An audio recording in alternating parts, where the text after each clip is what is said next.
ଯଦି ବଜାର ସ୍ୱାଦରେ ଘରେ ଅଣ୍ଡା ଚାଉମିନ ମିଳିଯାଏ ତାହେଲେ ଖାଇବାରେ ତ ମଜା ନିଶ୍ଚୟ ଆସିବ। ସେଥିପାଇଁ ପାଣି ଫୁଟିଲା ପରେ ଆମେ ସ୍ୱାଦ ଅନୁସାରେ ଲୁଣ ଆଉ ରିଫାଇନ୍ ତେଲକୁ ଦେଇ ନିଜ ପସନ୍ଦର ନୁଡଲ୍ସକୁ ଦେଇ 70% କୁକ୍ କରିନେବା।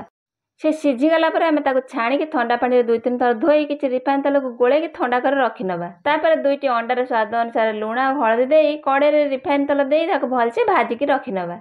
ତାପରେ tomato sauce, chilli sauce, soya ସସ୍କୁ ଗୋଳେଇକି ରଖିନେବା।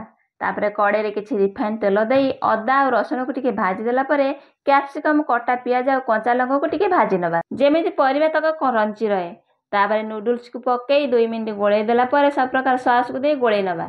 ତାପରେ ଭଜା ଅଣ୍ଡା ସହ ଗୋଲମରିଚ ଗୁଣ୍ଡ ଆଉ ମ୍ୟାଗି ମସଲାକୁ ଦେଇ 2-3 ମିନିଟ୍ ଗୋଳେଇ ଦେଲା ପରେ ଆମେ ବଜାର ଷ୍ଟାଇଲରେ ଚାଉମିନ ପୁରା ଘରେ ରେଡି। ଥରେ ଏଇ ପ୍ରୋସେସରେ ଘରେ ବନେଇକି ଖାଆନ୍ତୁ, କେମିତି ଲାଗିଲା କମେଣ୍ଟରେ ସିଓର ଜଣେଇବେ। ରହିଲି, ନମସ୍କାର, ଜୟ ଜଗନ୍ନାଥ।